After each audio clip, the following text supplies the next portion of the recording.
So Sir Marvin, Sir Melvin, I think at this point, we will now answer the questions from our audiences. Actually, we've collated advanced questions. So during the registration, we asked them if ano yung mga top questions, and later on, we will answer live questions as well. Our analysts answered some of them a while ago, but we will also flash yung mga top questions. Sige, so I think at this point, Sir Marvin and Sir Melvin, our team will flash the advanced questions. So I will channel into you, Sir Marvin or Sir Melvin, depending on the topic. So I'll start here, from the right side. Sige, so there's this question here. Do you see AI as a disruptive force similar to the internet boom or more incremental? Is it a bubble about to burst? I think this has been answered a while ago, but I think you can emphasize also, Sir Melvin. Again, everything is possible, no? But with the data now, it's very hard for say that there's a bubble. But as I've mentioned earlier nga, di ba? Kasi ito yung palagi nyo kailangan tingnan, no? In evaluating stocks or any investment, everything can change. So very important talaga na binabantayan mo yung data. So ano yung sinasabi ko kanina? So what is the risk na magka-bubble? Magkaka-risk siya na magka-bubble if the expected earnings is not growing as fast as what we are looking at. So meaning, in-expect natin, kikita ka na ng $10 billion. Ayun pala, kumita ka na ng 1 billion. So it doesn't mean that you earn 1 billion, that's already enough. Kasi yung 1 billion mo is not the price why I'm buying it now. So kaya ako willing to buy it at an expensive price because I expect your earnings to be growing very well. Lumalaki yung kita mo. So kung hindi na mangyari yon, doon magkakabubble. Kaya nga, Dr. Ray, ang pinaka ano ko talaga, no, ang pinaka recommendation ko to all of you, always be informed. So you see, this is why COL is doing this, to make sure that you're always informed. Siguro what I can also recommend to the group now, no, COL has a private wealth group. The private wealth group are individuals who help manage your portfolio. They give you insights every week. We update them kung ano nangyari. And then, kung may nangyaring iba, sasabihan kayo kagad. If you're interested to be managed by the private wealth group of COL, what you can do is you can message us, and we'll be more than happy to assign you to the private wealth group. Okay? So just say, ano ba? I don't know. Sino ba dapat ang message nila? Siguro what we can do, Carlo, we can post a link here, no, para yung name makuha natin, so that we can now refer them to the private wealth group. So that way, mas nababantayan sila. By the way, Dr. Ray, no, I would assume you're a doctor, kasi Dr. Ray, no? We also do talks for organizations like the one that yung sa mga medicals. If that is something that you would appreciate, if that's something that you want, just get in touch with us. We'll be more than happy to conduct a market outlook for your organization. Okay? Okay, thank you, Sir Melvin. Actually, we will be sending email updates also after the webinar. So if in case you have suggestions, you can respond to us so we can cater to it. And as mentioned by Sir Melvin, connect you to our private wealth team.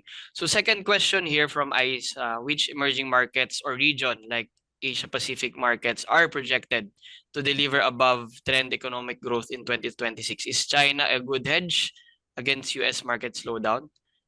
Would you like to Okay. take this, Sir Melvin? Yeah. Yeah. Hedge. Kung hedge, no. Hedge, no.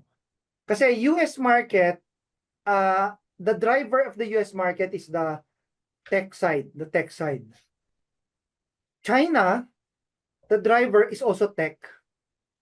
So, kung sinasabi mo kasing hedge, kung umakyat na bababa, opposite siya. They're baga parang complementing each other. So, if you're asking me if it's going to hedge you, no. Because they're all correlated. They're correlated. It's just that I'm looking at China will do better. Pero pareho pa rin ang direction niya. Pag bumaba yan. Pag akyat yan, parehong akyat. So, hedging-wise, no. If you want to hedge, you hedge using a bond market. You use the bond market. You use a bond fund. Okay, and Marvin also recommended the bond funds that we like. Yeah. Yep. Okay, sige. Third question from Andrew. I think maraming nagtanong nitong question na to, no? Aside from tech or AI, green energy, what other sectors do you see growth in globally? Financials. All right. Financials. Tsaka may healthcare pa tayo, Melvin, Healthcare, di ba? correct. Healthcare. And I think property will recover already. Now, guys, let me just so there's also a related question na nabasa ko kanina sa mga question. So, when you do, kasi tinanong sa akin yung kung meron bang mga ine-expect ko ron na may issue na bonds in 2026. So, the answer is marami. Marami yan sigurado. But siguro, ang pinaka gusto ko talagang i-share is do not invest in the Philippine bond market only. Consider investing in the global bond market. Why? First advantage, it hedges you if peso depreciates. So kung nagpasok ka sa Philippine bonds, feeling mo you're not losing money kasi kumikita ka naman ng interest.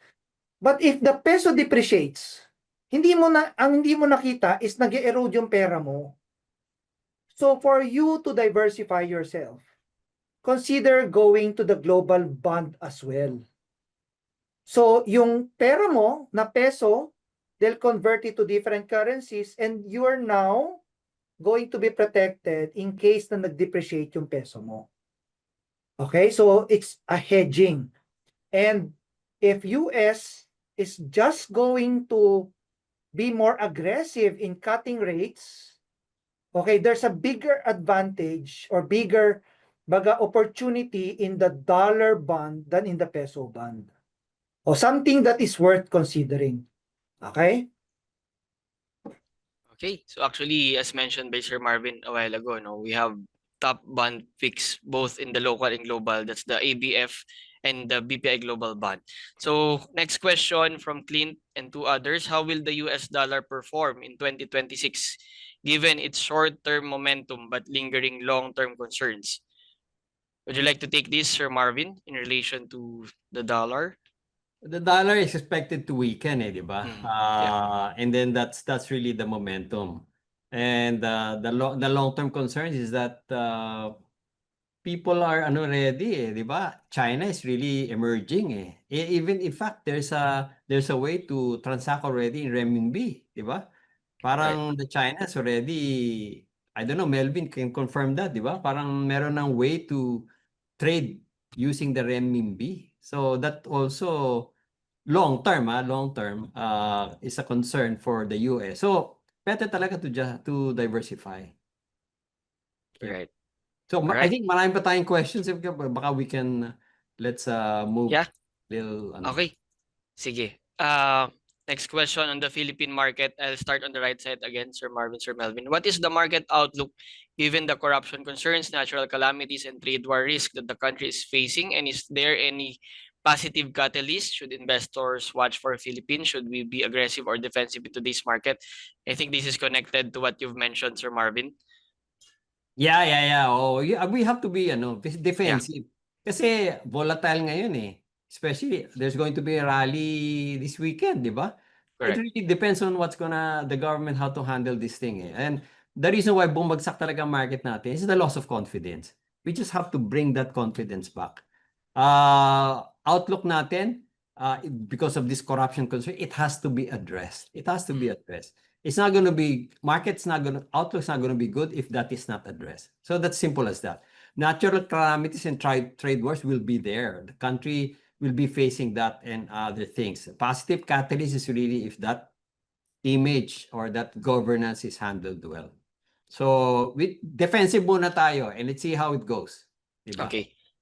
All right. So yung question ni Sherwin, this has been covered. So I'll go to the left side already. So the question now from Ferdinand: how deep is the impact of low foreign direct investments on local stocks? Do you think investor confidence will recover even after the numerous corruption? Yeah, I What do you think, think Sir Marvin? yeah. The FDI is a little different. FDI, foreign direct investment, is like an infrastructure investment. The impact on the local stock is also not so good. Foreign direct investment is the confidence that foreigners put into our country. If the confidence is low, the impact is really going to be low also. So, how will it be recovered? Yun nga, image has to change. They have to fix this. Somebody has to go to prison. Somebody has to be accountable. It's really accountability for the things that happen. Next question, Sir Marvin. Is there any industry that we're looking at until 2030, given what's happening in the Philippines? And since we are trying to look at selective opportunities, what industries do you think will capture these opportunities in the short term or even up until next year? In the short term, you have the banks, and they will continue to earn a lot despite how the market moves. The banks are still growing in the Philippines. We are a consumption country. Second is consumer companies that are giving you high dividends. And the third is really power. So over the long term, we need power. People consume, and the banks will remain. So yan, tatlong yan. Over the long term, it's going to be a good theme for the Philippines. Right. Yeah. Last thing on Philippine market, are there specific dividend-paying local investments you recommend for an income-focused investor, and how sustainable are their dividends? Yung REITs, and then the REITs, the A-REIT and the RCR. I think April has recommended this already, and C-REIT. So I think the REITs are the ones that are giving you good dividend paying. Plus the telco. The telco is the PLDT giving you very good dividend yield as well. So yan, yung mga yan. You look at calling the shots the April. That's right. And actually, sir, yung range of these payouts ranging from 3 to 7%. So quite decent for local dividend paying companies. All right. So let's go to the next set of questions regarding strategies. On the right side again, Sir Marvin, if you had to recommend 3 immediate portfolio adjustments today to prepare for 2026, what would they be? Adjustment depends on where you're starting from, di ba? If you are recommending 3 immediate portfolio adjustment, kung wala ka pang foreign, you better start doing foreign. You better start doing global. In other words, start with the Sun Life World Equity Index Fund. Start with the China as well. Maglagay kayo ng konti doon. And then also put some bonds, bond fund. Kung wala pa kayong bonds, better do bond funds. If you're just in the Philippines, start diversifying your portfolio. That's the immediate adjustment that you have to make. Take out your high PE, mga high volatile stocks na ano mo dyan. Siyempre, we don't like crypto, we don't like mga speculative stocks.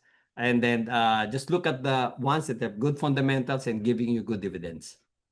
Okay. Actually, the question of Paolo, Sam, Gracie, and Josiah has been covered by that answer. Good. So we can skip to the next set of questions.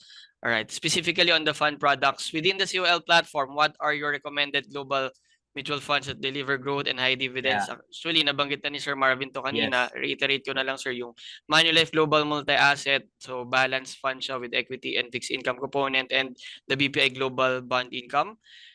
Sige, next naman, what's the best US mutual fund you can recommend to buy?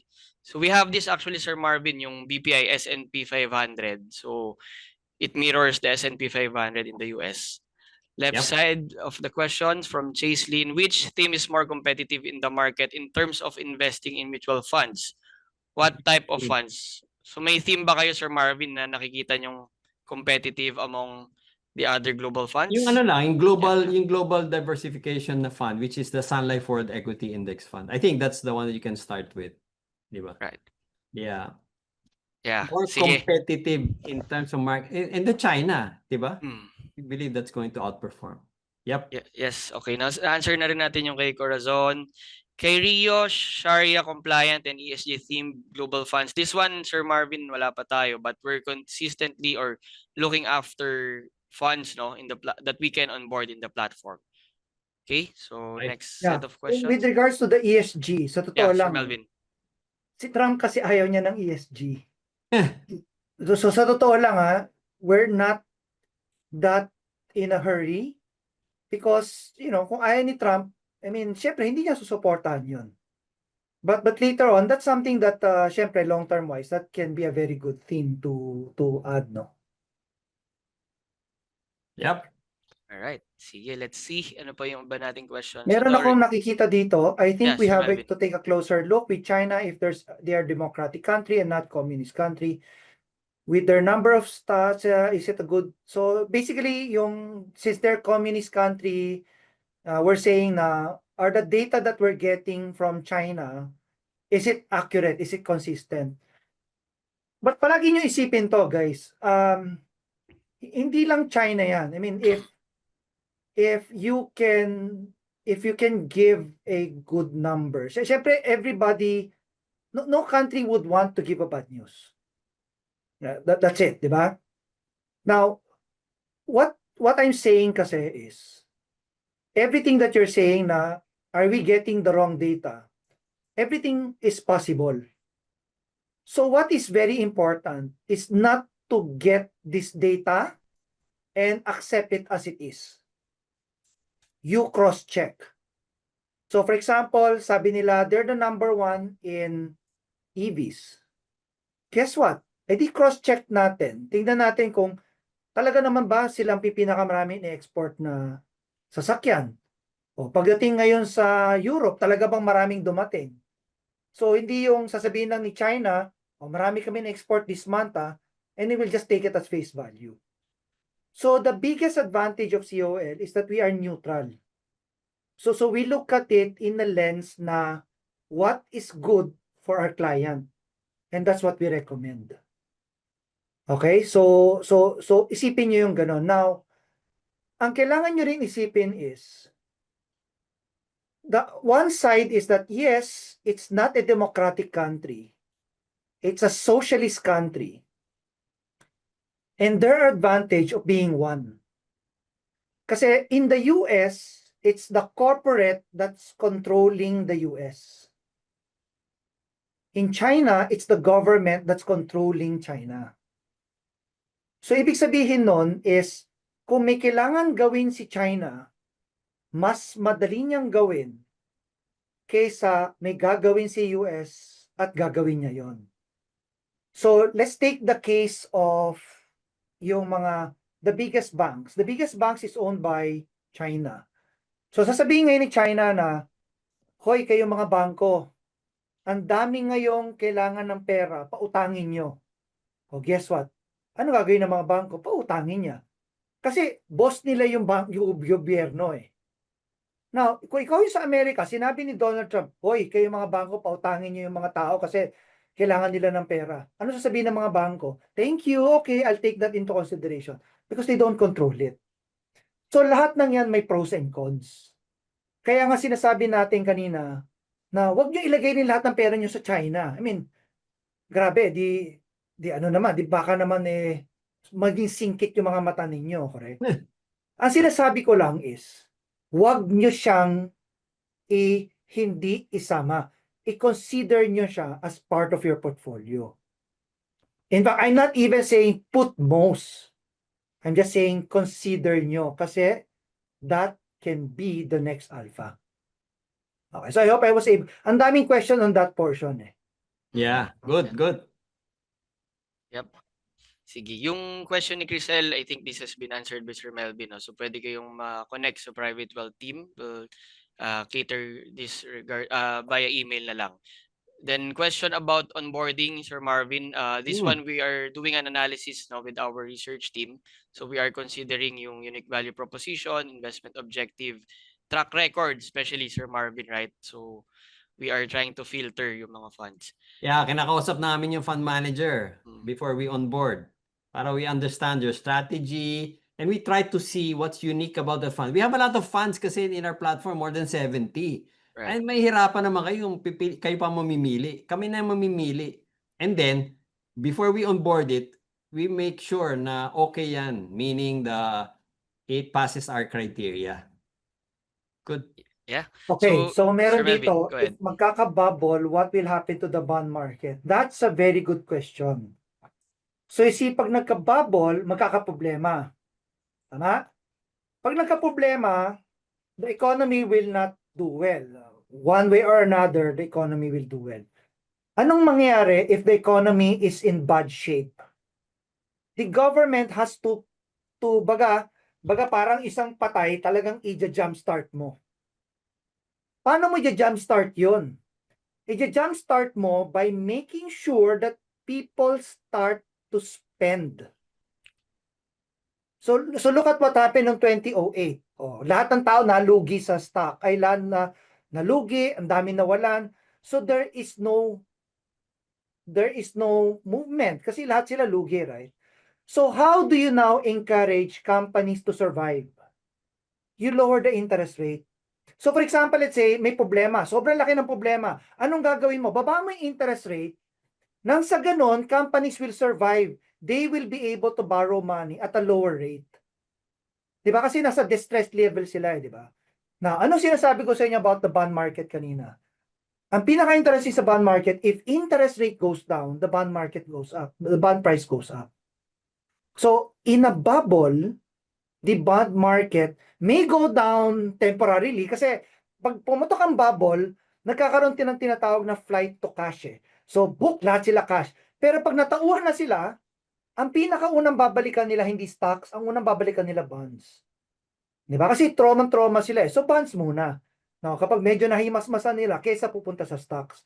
So, if you look at the economic, yung economic cycle, bonds do very well in a recovery period. Okay, so if there's a recession, babagsak ang interest rate niyan, first beneficiary will be the bond. Okay? Yeah. Alright, sige Sir Melvin. Just a quick one no, about operational concern. So usually yung redemption period natin, if local fund, 2 to 3 days. If global, usually umabot yan ng 7 days kasi meron pang clearing on the partner side. Right? Sige, tignan natin yung mga live questions, Sir Marvin, Yeah, Sir Melvin. live. Sige, Yeah. live. So our research team actually collated. So we will focus on the top live questions. Which is more important, profitability or liquidity, Sir Marvin? It depends. Ang sagot ko dyan, it depends. Kasi kung may liquidity ka, hindi ka naman profitable. Di ba? Ano mangyari sa'yo?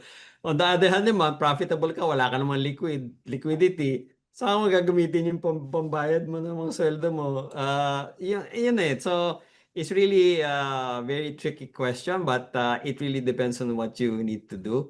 Of course, liquidity is when you need for your investments, for your regular working capital, etc. You have to be profitable in order to be liquid as well. Yep, yun muna.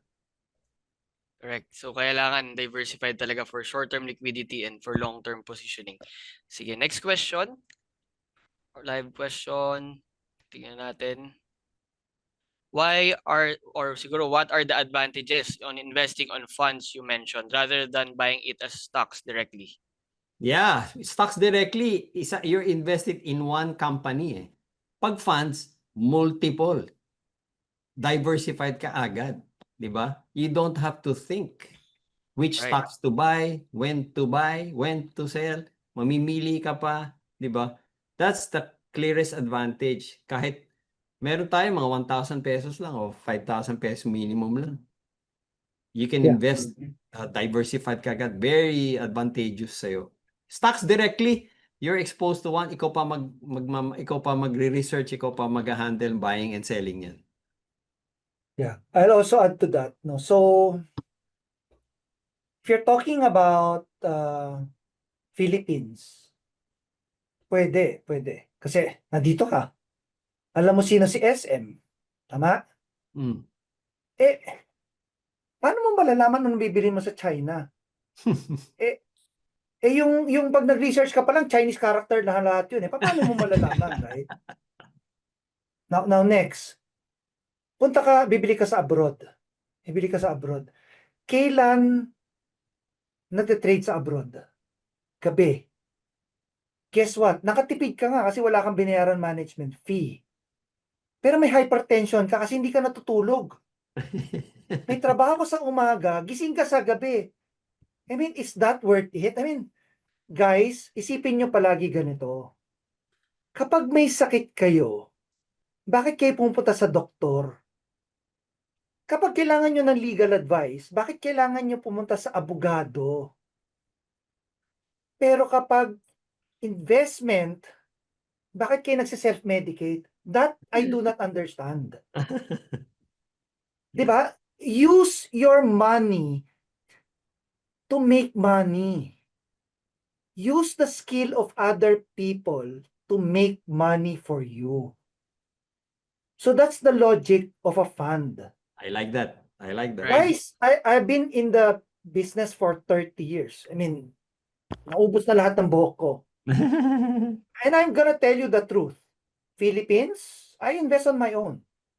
Global, I don't do that. I will not even think of doing that. Tingnan mo ano nangyari. Nvidia reported ano ba tawag dito? Record-breaking growth. Yet the stock went down. Ikaw anong ginagawa mo? Natutulog. You don't even know what to do. Kasi tulog ka, right? Okay, so yun lang ang pinaka-tip ko sa inyo, ha. I know that if you watch YouTube, sasabihin sa inyo, bilhin mo to, bilhin mo ganyan. Ako, I don't subscribe to that, eh. I am a firm believer of let other people make money for you. Let the expert make money for you. Okay? Yan. Alright, that's why yung mga nabanggit ni Sir Marvin kanina na global fund picks, no? Yan, piliin natin yan for global investments in funds. Okay? So next question, please. Is it true that the management fee of MFs or UITFs na rin, no, in our platform, especially feeder funds, can outweigh the gains of your investment? So, yeah, in fact, this is the answer. This is also very related to the answer that I gave. Yun the one that Marvin shared, that's already your return. I mean, that's net of everything. That's net of the fees and so on and so forth. Net na yon. And you still made what? 38%. And what's the fee? Diba? Kasi palagi niyong isipin, at the end of the day, ang pinaka-importante sa inyo, it's how did you perform. O sige, bigyan ko kayo ng dalawang investment. Yung isa walang fee. Kumita ka ng 2%. Yung isa, kalahati ng kikitain mo, babayad mo sa akin. But we did 50%. O question, anong pipiliin mo? Pipiliin mo pa rin yung 50%, right? So your concern is not just the fee, but the performance. Now, ang double jeopardy dyan, siningil ka na nga ng fee, ang sama pa ng performance. Yan ang pinakaayaw mo. And that's the job of COL. COL, we are not loyal with any company.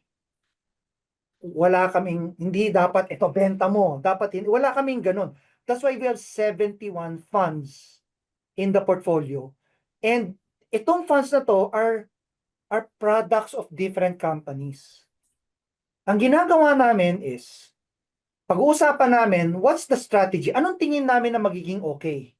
Or kung nagkaroon ng ibang pangyayari, sasabihin pag-usapan namin. So pagkatapos namin pag-usapan yan, so ito na yung in-expect namin mangyayari, kaysa lang kami pupunta at titingnan namin dun sa funds na meron sa COL, what funds in the 70 plus funds will benefit the most in the strategy that we're looking at.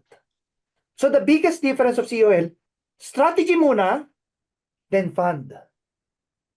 Now, if you are a company na ang binibenta mo lang yung sarili mo, anong gagawin mo? Titingnan mo kung ano yung fund mo and titingnan mo paano mo siya ibebenta. So baliktad sila.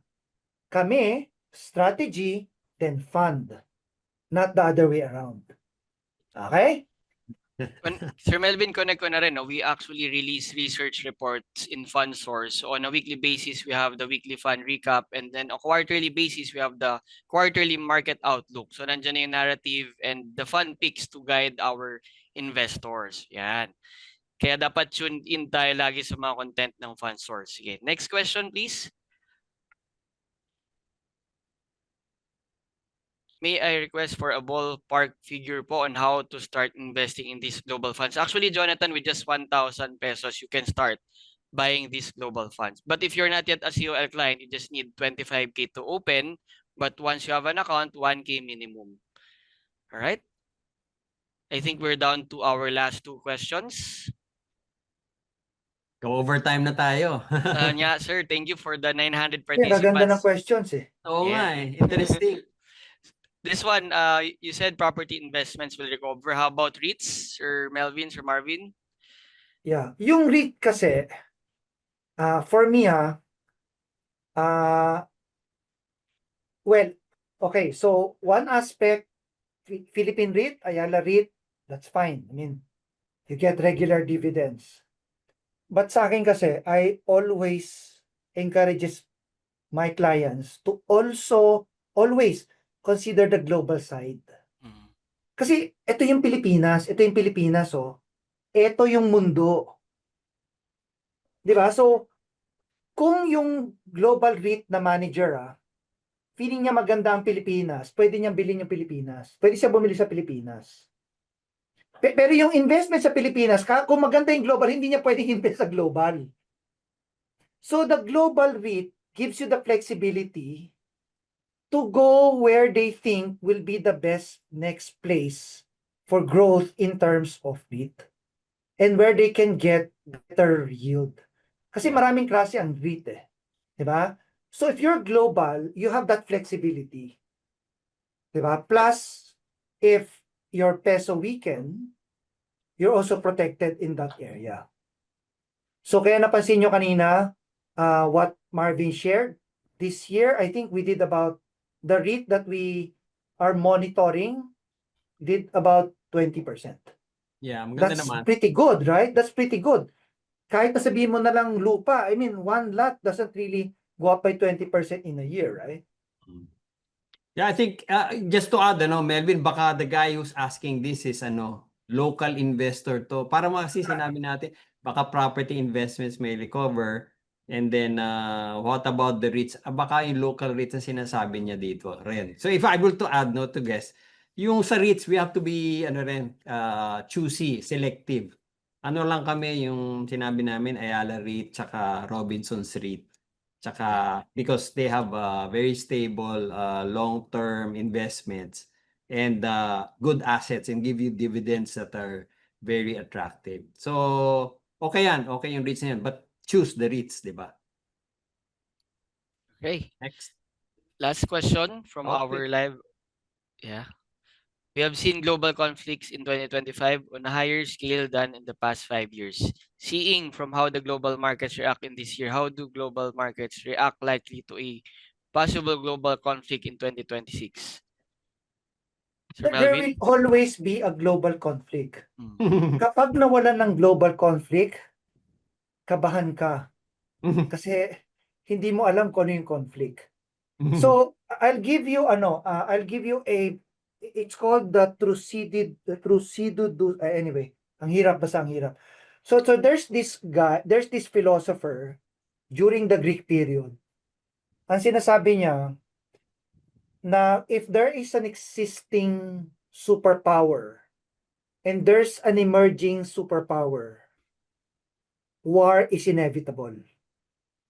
Okay, sinabi niya. And he even showed that in so many parts of our history na nangyari yon. So, conflict will always be there. Now, very related, I saw a question na si China flexing his muscle and so on and so forth. Okay, this is what I promise you. If you're talking about US, yung probability na it's a conventional warfare, possible yon. Possible yon. Kasi, you have to remember, their number one industry is weapons. But I'm already telling you this one. China, no. They will not engage on conventional warfare. Hindi nila yon ang strategy nila. In fact, marabang story yan, kaya lang wala tayong oras. Message mo na lang ako kung gusto mo. But, if China will enter a war, it will be economic. It will be economic. Doon sila lumalaban. So that's why, anong pansinin mo?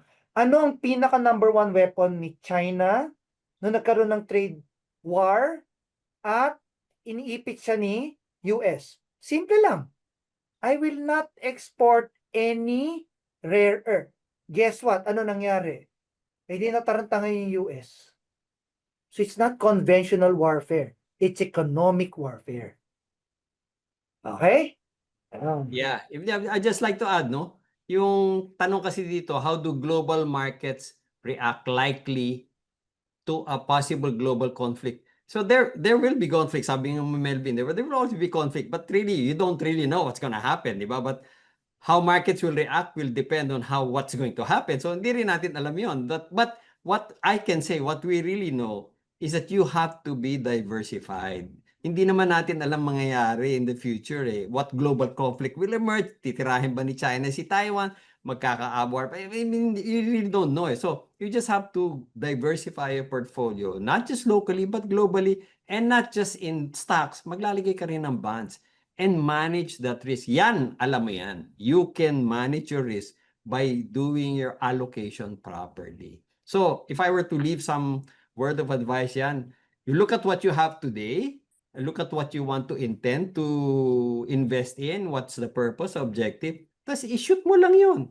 Kung may short-term needs ka, short-term investment, medium-term investment sa bonds. Kung long-term ka, mag-equity ka, mag-global equity ka. So yun. And then don't worry too much, di ba? That's right. So actually that wraps up our webinar, no, if I may just encapsulate everything that has been mentioned by Sir Marvin, Sir Melvin, and of course thanks again for our participants for staying. We will be sending a video recording of this webinar. So dun sa mga medyo na late, don't worry, and we will loop you in our research content. And my key takeaways before we go, at least we need to position for lower interest rates, income-paying investments, yung nabanggit ni Sir Marvin kanina, connecting it to the narrative of the outlook from Sir Melvin, broadening global growth. So yung mga nabanggit natin na global funds in our platform, tignan natin yan, and yung selective PH opportunities. So kung mag-invest pa rin tayo locally, tignan natin kung ano ba yung maganda at as of this moment, given the volatility with the issues that we have. And of course, lastly, I just want to help our existing investors and new. Kasi may mga new investors din no, na nag-join ng webinar natin. I want to show where you can navigate the fund source portion in our website. So I'm flashing it in the next slide. So just click the fund source tab. So yung iba kasi nating investors, Sir Marvin, Sir Melvin, ngayon lang din nila nalaman that we have global funds. So just click this tab and you can now see the new website that we've created. You can hover around the portfolios, particularly the funds portion. Pag kinlik nyo yan, nandyan yung mga fund picks na nabanggit ni Sir Marvin. So you can execute based on the outlook shared by Sir Melvin. So thanks again to all our investors and new investors who joined. And see you, and of course, watch out for upcoming events from COL so we can guide you in your investment journey. Thank you so much, everyone, and have a great night.